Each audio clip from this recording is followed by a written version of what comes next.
Alerte coronavirus. Attention, attention, le coronavirus se transmet très facilement et fait des ravages. Pour l'éviter, le port du masque de protection est obligatoire en tout lieu.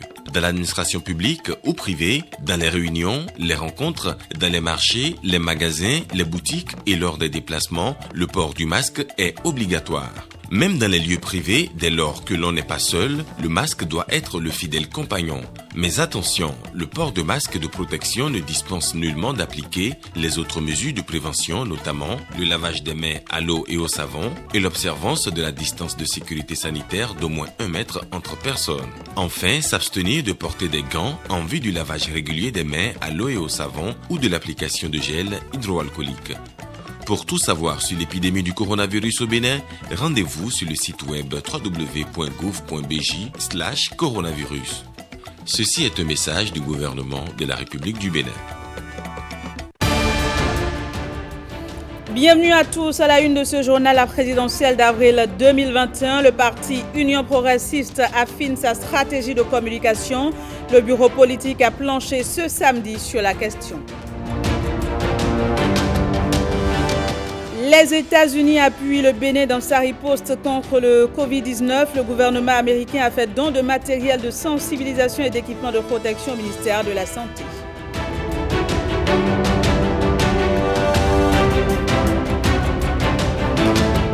Et puis, mondial de pétanque 2022, le Bénin a franchi une nouvelle étape importante dans l'organisation du tournoi. Il s'agit de l'installation du comité national d'organisation.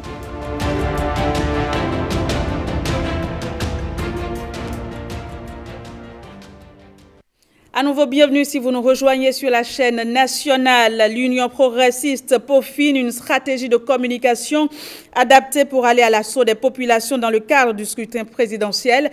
Le bureau politique s'est réuni ce samedi à Cotonou. Jérôme Hongboy et Ernest Tétégou pour les détails. À l'entame de la session, les membres du bureau politique de l'Union progressiste ont salué la mémoire de Jean-Pierre Babatunde, député UP, rappelé à Dieu il y a quelques jours. L'Union progressiste entend s'organiser davantage par rapport à l'actualité. Il y a aujourd'hui sur la scène politique et dans l'espace national des déclarations, des commentaires qui peuvent perturber ou semer la confusion. Certaines de ces déclarations viennent de savants en matière électorale. Ces déclarations viennent aussi de différentes forces politiques. Et l'environnement actuel montre, à notre sens, montre bien que la démocratie béninoise se porte bien. Chacun s'exprime. Des opinions diverses s'expriment, les contradictions se développent, se résolvent. Et quand il en est ainsi, nous ne pouvons que nous en réjouir. Et c'est pour cela qu'il ne faut pas se plaindre de ce qui se passe. Au contraire, nous devons nous féliciter de ça. Ces expressions viennent aussi non seulement des forces politiques, mais de la société civile aussi, qui est gardienne pour sonner l'alerte lorsqu'il y a difficulté. Mais lorsque cette société civile s'exprime sur des sujets pendant la période électorale, il faut bien sûr considérer que ces expressions sont des expressions d'opinion partisane. Arrêter une stratégie appropriée pour dialoguer avec les populations. Voilà le but visé par cette session du bureau politique de l'Union progressiste. Construction du marché de gros à Bomé-Calavi, les personnes qui seront expropriées pour cause d'utilité publique et donc affectées par le projet ont reçu des chèques. Il s'agit là de la deuxième vague de citoyens dédommagés pour l'exécution du dit projet. Les Naïka Gwazaoju, l'accueil nous en disent davantage. Ces chèques symbolisent le dédommagement des personnes affectées par le projet de construction du marché de gros dans la commune d'Abomey-Calavi. Une infrastructure marchande de type moderne inscrite au programme d'action du gouvernement. Les personnes affectées par le projet qui se sont présentées ont reçu leur chèque. Cela montre effectivement que le gouvernement veut faire les choses dans les règles de l'art en dédommageant avant de déguerpir, avant, n'est-ce pas, de déloger les populations. Dans la stratégie de dédommagement, nous privilégions d'abord ceux qui ont des terrains nus, donc ceux dont les parcelles ne sont pas construites. Parce que ceux qui ont des bâtiments, il y avait quelques soucis pour relever leurs bâtiments, mais je crois qu'aujourd'hui, nous avons trouvé un terrain d'entente et ces relevés sont en cours actuellement pour qu'ils puissent être dédommagés. Les citoyens expropriés pour cause d'utilité publique mesurent l'importance du projet. Nous sommes des citoyens et nous sommes contents aussi d'avoir accompli ce devoir. Nous espérons que l'acte que nous venons de poser va connaître vraiment un bon déroulement. Encore appelé plateforme agroalimentaire du Grand Okoué, le joyau à réaliser va permettre de décongestionner le marché international de Tantokpa, tout en contribuant aussi au développement de la commune qui l'abrite.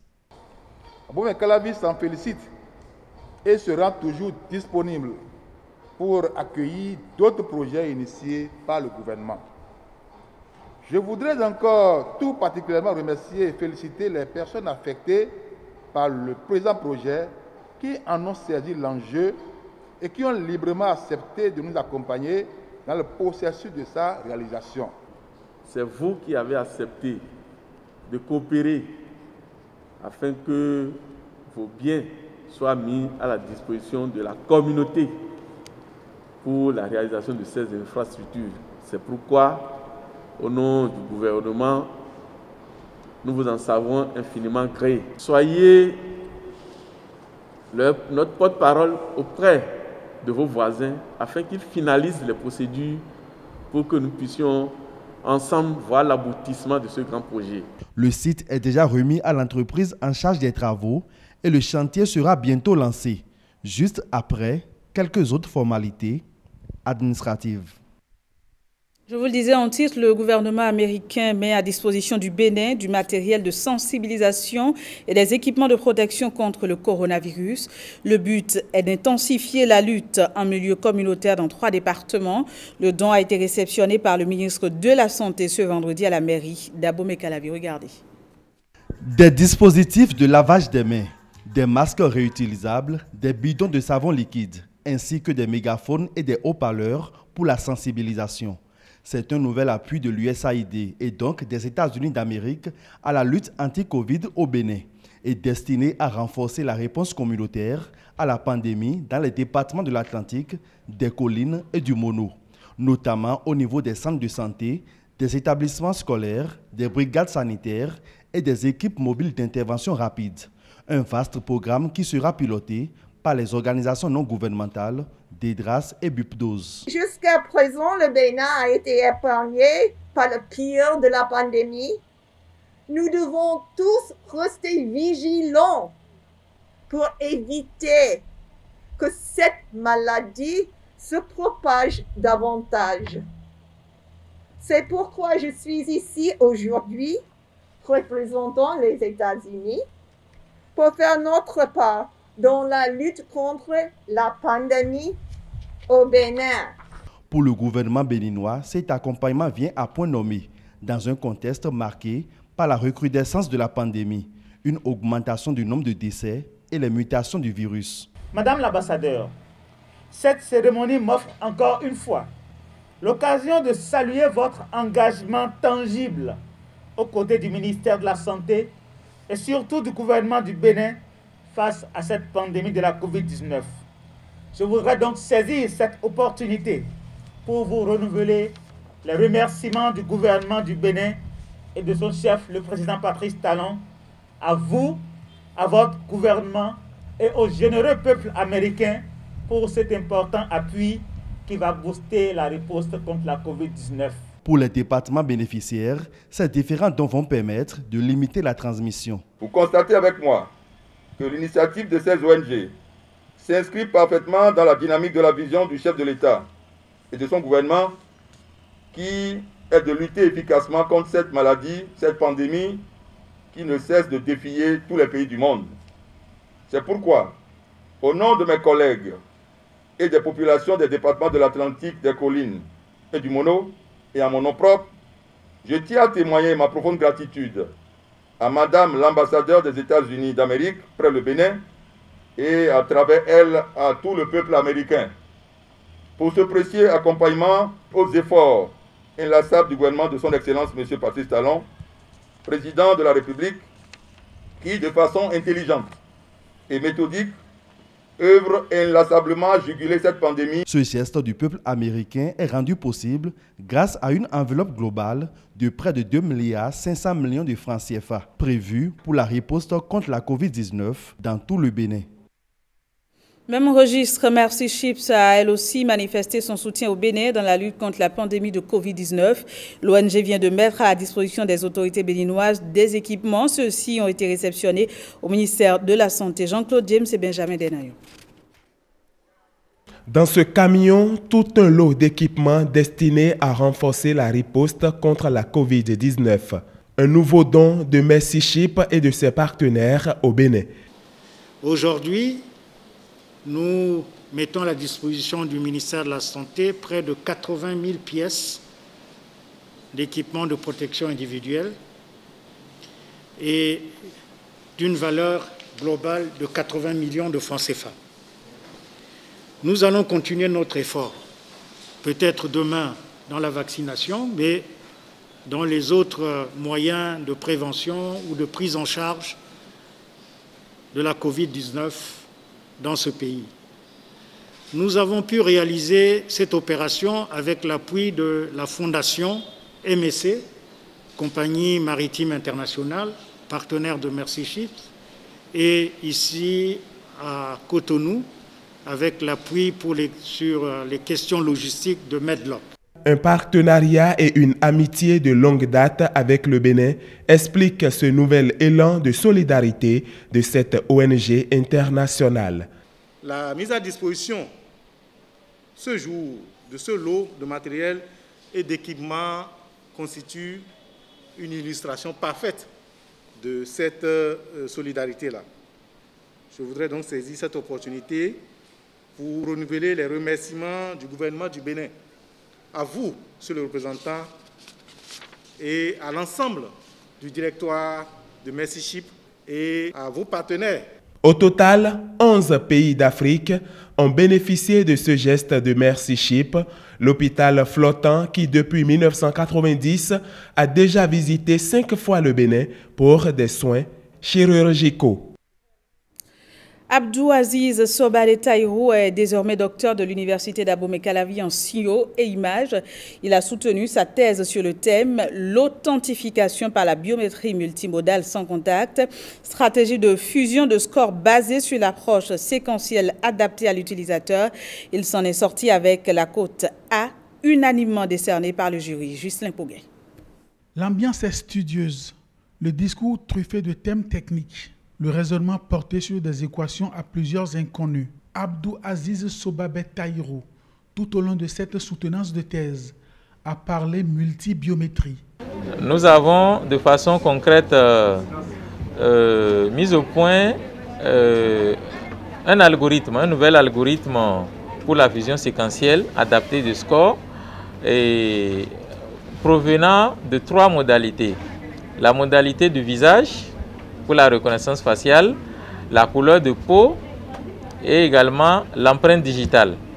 Et donc, à base des informations provenant de ces 3 modalités-là et de l'algorithme de fusion séquentielle adapté, nous avons essayé de mettre en place un système d'authentification biométrique qui est assez robuste, performant et donc donne des résultats très satisfaisants. Le jury lui décerne le grade de docteur avec la cote A. Pour en arriver là, Abdou Aziz Sobabé Tahirou a dû travailler sur l'existant, l'éprouver et révéler les faiblesses. Nous avons remarqué que en fait, les systèmes de fusion qui existaient n'étaient pas en mesure de prendre en compte des métadonnées. Or, les travaux précédents ont montré que si on arrive à prendre en compte des métadonnées dans l'authentification biométrique, ça nous donne encore de meilleurs résultats.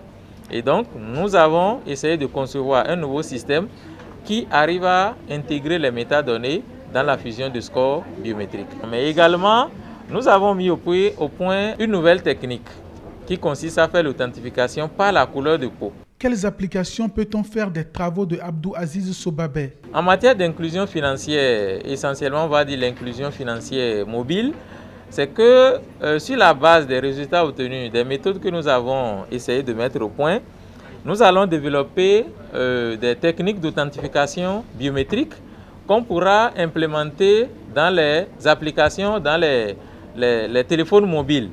De sorte que pour pouvoir faire les transactions financières et autres, on va procéder à la reconnaissance de celui qui est en train de faire l'opération et de s'assurer qu'une autre personne ne fait pas une transaction financière à la place de celui qui aurait dû le faire. Port de toge, symbole d'un nouveau grade, et Abdou Aziz Sobabé Tahirou est désormais docteur de l'université d'Abomey-Calavi dans la spécialité signaux et images. Ce dimanche 21 février marque la journée internationale de la langue maternelle. À cette occasion, le ministre en charge de la formation professionnelle a adressé un message à la nation béninoise. Je vous propose de prendre connaissance d'un extrait de ce message recueilli par Nicanor Kovi et Simon Vion. Le thème retenu par l'UNESCO cette année pour la célébration de cette journée est « Promouvoir le multilinguisme pour l'inclusion dans l'éducation et la société ». Les locuteurs d'une langue partagent une culture commune avec des communautés des pays voisins. C'est à ce titre qu'il faut saluer les réformes courageuses introduites par le gouvernement dans son programme d'action à travers le projet Assurance pour le renforcement du capital humain, ARCH, qui accorde une place importante à la valorisation des langues autochtones dans la formation professionnelle de nos compatriotes. De même, la loi 97-029 du 15 janvier 1999 portant organisation des communes en République du Bénin mentionne: la commune doit veiller à la promotion des langues nationales en vue de leur utilisation sous forme écrite et orale. Le gouvernement, donc, à travers cette loi, met en relief toute l'attention particulière qu'il accorde à la défense de la diversité linguistique. Sa volonté de valoriser les langues maternelles s'observe à travers l'élaboration des programmes d'alphabétisation dans les langues autochtones et la traduction des tests dans les dites langues. Mesdames et messieurs, loin d'être une fête, la date du 21 février doit être un instant de réflexion profonde sur nos rapports avec nos langues maternelles. Elle doit nous amener à nous engager définitivement dans la valorisation de nos patrimoines linguistiques, culturels et cultuels. Il faut donc reconnaître que les langues constituent les instruments les plus puissants pour former, préserver et développer notre patrimoine matériel et immatériel. Dans cette perspective, je lance donc un appel à tous nos compatriotes pour que le dimanche 21 février 2021, nous fassions une profonde réflexion sur nos rapports à nos langues maternelles et avec les autres peuples. Cela permettra de prendre des engagements qui valorisent nos cultures et de faire parler nos langues maternelles dans nos familles respectives. Mondial de pétanque 2022. Après la présentation de la mascotte, le Bénin a franchi une autre étape importante dans l'organisation du tournoi. Il s'agit de l'installation du comité national d'organisation de la compétition par le ministre des Sports. Les détails avec William Bassabi et Wenceslas Arouaïmon.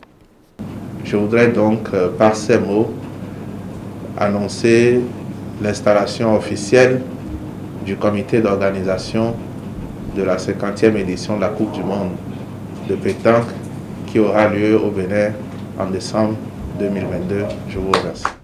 Ça y est, le comité national d'organisation des 50e championnats du monde de pétanque au Bénin est en place et surtout en mission commandée pour relever tous les défis inhérents à l'organisation de cette grande messe sportive mondiale que le Bénin abrite pour une première fois. Un comité à deux entités, à savoir le comité de supervision dirigé par le ministre des Sports en personne et la commission technique composée de 11 membres dirigée par le directeur de cabinet du ministre des Sports et 7 sous-commissions qui couvrent tous les aspects liés à une telle compétition.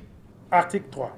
Le comité national d'organisation... Déjà en ordre de bataille, la Fédération béninoise de pétanque se dit prête à jouer sa partition. Qu'il soit clairement établi et compris que la Fédération béninoise de pétanque ne se positionne pas comme l'organisateur principal, mais comme un bras ouvrier du tandem KSB-Ministère. Nous voulions donc vous rassurer de notre disponibilité et de notre franche collaboration pour l'atteinte des objectifs. C'est sur ces mots d'engagement que je voudrais faire un plaidoyer vers Monsieur le ministre pour un accompagnement subséquent afin de garantir une bonne préparation de notre équipe nationale pour des résultats probants. L'opportunité d'une telle cérémonie est belle pour le président de la Confédération africaine des sports boules pour exprimer publiquement sa reconnaissance et celle de son institution au gouvernement et au chef de l'État. C'est donc l'occasion ultime pour nous d'exprimer notre sincère gratitude et notre profonde reconnaissance au président de la République, digne fils du Bénin et de l'Afrique, son Excellence, M. Patrice Athanase Guillaume Talon, pour l'attention de tous les instants qu'il accorde à ce mondial de pétanque Bénin 2022, notamment en ce qui concerne la mise en place des infrastructures et structures. La démarche inclusive du ministre des Sports par rapport à l'organisation de ce mondial 2022 est saluée par le président du Comité national olympique et sportif béninois. L'importance accordée et la minutie avec laquelle ces Jeux se préparent, je suis déjà rassuré que nous évoluons à grands pas vers un succès. Sonnant le gong de la mobilisation générale, le ministre Oswald Loumeki a surtout rassuré toutes les parties prenantes de l'engagement du gouvernement. Je voudrais vous renouveler ici l'engagement du président de la République et de tout le gouvernement à mettre tout en œuvre pour que cet événement, qui est un événement sportif, soit également pour notre pays un moment de rayonnement et pour les délégations qui viendront dans notre pays, un moment de partage, d'épanouissement, de fierté. Le Bénin se positionne aujourd'hui comme la meilleure destination et ambitionne de l'être et de le rester pendant plusieurs décennies. Et donc, tout ce que nous allons faire dans le cadre des préparatifs de cette compétition, pendant le déroulement de la compétition et même après le départ des délégations, devra se faire en gardant à l'esprit que les différentes délégations doivent se sentir ici comme à la maison. Avec l'installation officielle du Comité national d'organisation, c'est un pas solennel et décisif qui vient d'être franchi vers l'organisation réussie des 50e championnats du monde Bénin 2022.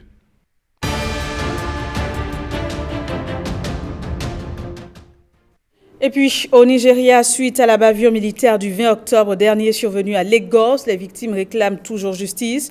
Pendant ce temps, à la frontière mexicaine, les migrants tentent de s'inscrire pour entrer légalement aux États-Unis, alors que le président Joe Biden, lui, exhorte les citoyens à aller se faire vacciner. Vous l'aurez compris, on fait le point de l'actualité internationale. Regardez. Sur le péage de Lekki à Lagos, c'est comme si le temps s'était arrêté, figé le 20 octobre 2020, ce soir où l'armée nigériane a tiré sur une manifestation pacifique EndSARS de la jeunesse mobilisée contre les violences policières. Après une certaine léthargie, un sursaut s'est toutefois opéré la semaine dernière lorsque des figures du mouvement ont appelé à occuper le péage pour demander justice. Mais depuis janvier, l'enquête est au point mort, les responsables de l'armée ne s'y étant plus présentés malgré une convocation à 3 reprises. Le journaliste algérien Khaled Drareni est accueilli par ses proches à sa sortie de la prison de Koléa dans l'ouest d'Alger. Sa libération intervient à la faveur d'une grâce présidentielle accordée à 3 jours du 2e anniversaire du soulèvement populaire du Hirak. Je remercie tous ceux qui m'ont soutenu et qui ont soutenu les détenus d'opinion car votre soutien est essentiel pour nous tous et il est la preuve de notre innocence, a-t-il déclaré.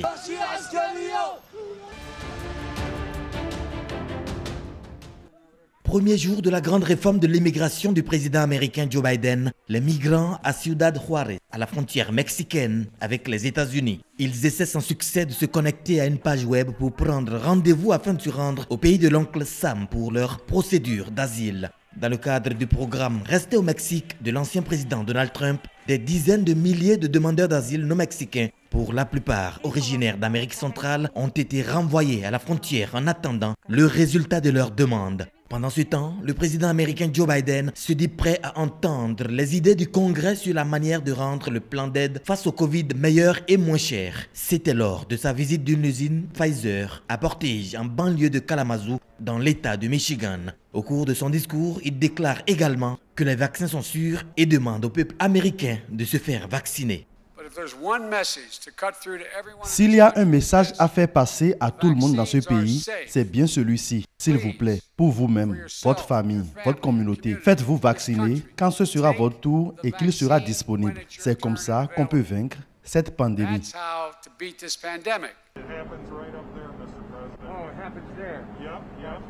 Son arrivée à la Maison-Blanche a mis fin à 4 ans d'unilatéralisme, Washington signalant son retour dans les organisations multilatérales comme l'Accord de Paris sur le climat et l'Organisation mondiale de la santé.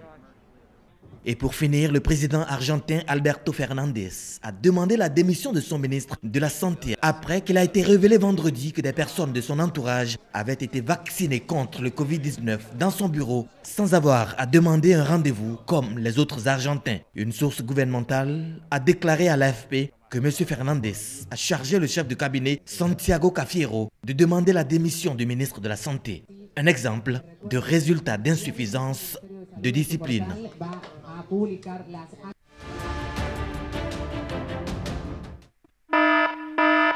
Alerte coronavirus. Attention, attention, le coronavirus se transmet très facilement et fait des ravages. Pour l'éviter, le port du masque de protection est obligatoire en tout lieu. Dans l'administration publique ou privée, dans les réunions, les rencontres, dans les marchés, les magasins, les boutiques et lors des déplacements, le port du masque est obligatoire. Même dans les lieux privés, dès lors que l'on n'est pas seul, le masque doit être le fidèle compagnon. Mais attention, le port de masque de protection ne dispense nullement d'appliquer les autres mesures de prévention, notamment le lavage des mains à l'eau et au savon et l'observance de la distance de sécurité sanitaire d'au moins 1 mètre entre personnes. Enfin, s'abstenir de porter des gants en vue du lavage régulier des mains à l'eau et au savon ou de l'application de gel hydroalcoolique. Pour tout savoir sur l'épidémie du coronavirus au Bénin, rendez-vous sur le site web www.gouv.bj/coronavirus. Ceci est un message du gouvernement de la République du Bénin. Ainsi se referme ce journal que j'ai eu du plaisir à vous présenter. Merci de l'avoir su. Au revoir et à très bientôt.